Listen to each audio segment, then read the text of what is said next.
Hello YouTube, D-Decken here.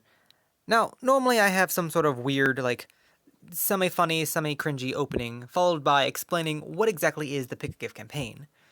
But I'm actually kind of tired this time around, and I'm going to be busy the next couple days, so I am going to actually try making this a bit shorter than I normally do. Like, normally I've tried to, do it during the introduction, and, I explain the layout of Pick-a-Gift, but again, I'm just going to go through this really quickly, trying to make this a quick video, because I do make a video every Pick-a-Gift, and I want to keep that tradition uphold that tradition. Yeah, English words I'm trying to speak, yes. So, for the most part, this is the four dual crystal layout.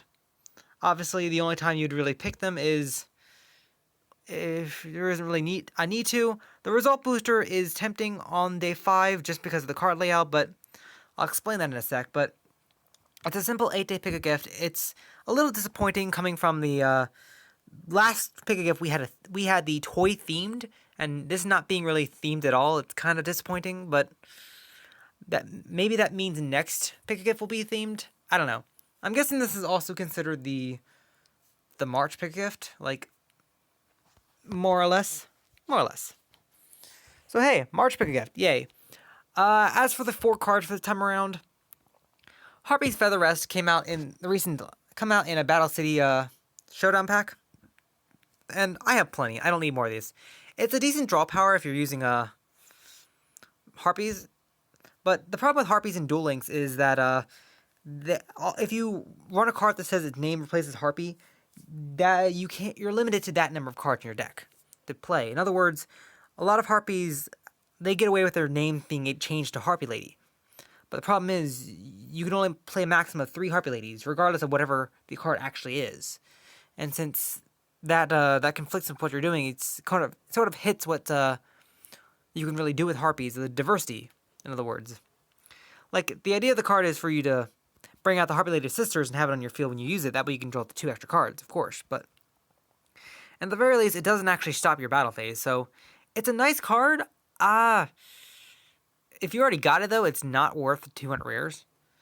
But that's neither here nor there. The second card is the Card of Disdain. This is actually a recent, Card of Disdain is a recent, circuit mission. And it's an alright card for what it is. If you already got one, I don't think you really need another one, though. It's also a bit gimmicky though, because it requires your opponent to have 2 set cards. Whereas Night Beam, you can just target a set card and destroy it, or Copic Cyclone, you can just do that anyway, so I mean, this kind of locks your opponent into what their back row can do, and it can potentially burn them if they're running back row, so it's got some nice utility. The problem is it's a little bit more situational. Yes, a lot of decks are using back row cards, but if you're going against, let's say a super heavy samurai, this card does really nothing because they don't run back row. They don't run back row.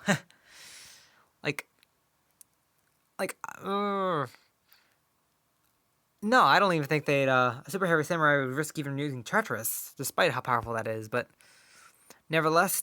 Then there's Cyber Gymnast. Now, Cyber Gymnast is a card you get from when you level up Alexis, and I actually have a lot of fond memories of this card, because, in the early stages of Duel Links, there wasn't the amount of, card removal, it was very scarce. So, this card being able to destroy, you can normal summon it, discard a card from your hand, and just destroy an attack position monster your opponent controls. That was powerful in its own right. I used that in Ancient Gear, and I annoyed a lot of people for it. And just poke for that 800. Not to mention with that 800 attack, if they had a wall disruption, it would essentially kill their wall disruption right there. It would bring a monster's attack down to 0, but it would kill their wall disruption. So if you summoned another monster, that was one less card you had to worry about, really. Very nice card. Very nostalgic. On day 5, like I said, it's being compared to Result Booster, and Result Booster isn't that bad, especially when you're going against when you're in an event where you want to accumulate a lot of points to gain a lot more rewards or go up the ladder, like the more recent the Blair event. So, but only 1 Result Booster. This is a nice chance to get a second Cyber Gymnast. So, the Cyber Gymnast isn't exactly needed, but it's a decent card. It's, again, not needed though, but I don't know. Again, I personally like it. I wouldn't mind getting a second copy, but I'm only getting the second copy just because I don't need the super rare jewels, and I don't really need the result crystal, the one result crystal. If that was like 5 result crystals, then maybe, but I don't need like one random result crystal that I'll use once and then it may or may not be effective for me. Like, I don't know. And last, of course, day 7. Day 7, Twilight Ninja Ninjarin the Chunin. Now, I'm very torn on this card. Like, I really like this card because what this card does is you discard a ninja from your hand and you can either make your ninjas, indestructible by battle and card effect, or you can boost one ninja by 1,000 attack points. Now, I believe in the anime this was used by the I want to say Sukakage and I think it was used by Sukakage and Arc 5. Yeah, however you want to say it. But effectively what this does is if you have some extra ninja cards piled up in your hand, you can basically boost this guy's attack to 3,300 for the turn, which can easily let you run over a Blue Eyes. If your opponent has a set oh, why am I blanking on this name? I'm blanking tonight on a lot of things, but Cocytus has a defense position Cocytus with a Aster in their hand. If you attack it, they'll force their Aster out of their hand, which means they won't get another normal summon search for fusion, which is nice because it'll stop them from getting being able to normal summon and then go into the Earth fusion. And again, like I said, and this effect can be used during either player's turn, so it's a 3,300 whenever you can use it. So it's a walking potential threat. Your opponent has to be careful of how they approach this card.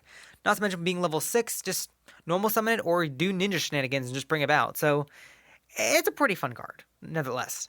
Now, it's of course being compared to 50 gems, which means you're probably going to have to wait to get it from a pack or get it from an event. Like, I'm actually kind of annoyed. Like, I'm annoyed that, Blue Mercury, the agent... There was a pick-a-gift card in one of the more recent, card EX trader that, I can't remember what it's called. It's Mercury something. Mercury... But basically, you tribute 3 monsters and attack a bunch of times. And or, it reduces the opponent's attack power. It wasn't that bad of a card. When it came out, came out around, For Hire was in the game, which meant you could have summoned 3 For Hires and then normal summon it, and it basically act as a boss monster, in a sense. But now they put it in the card EX trader shop, which, to be fair, it's been almost a year since his last shown up on Pick a Gift, so it was fine in that regard. But it's kind of like if you picked it then, oh wow, you just wasted gems. So I'm not saying that this card, you should get this card now. I'm not saying you should get the gems. That is, of course, for you to decide, because that's the Pick a Gift campaign. I still managed to say that somehow. Any case, on the last day, day 8, it's the hardest day of them all, most difficult decision you have to choose from. I don't even know what I'm going to pick, but that's it for this Pick a Gift. It's very simple, very straightforward. Hopefully next Pick a Gift will be theme-based. Hopefully there'll be 1 or 2 more interesting cards. It's nostalgia and a new card, so I do have respect for, again, they did have a new card in this Pick a Gift, so I have to respect that. But nevertheless, what do you think? Do you like this Pick a Gift? Are you hoping for another themed-based Pick a Gift next time? Let me know in the comments, and have a good night.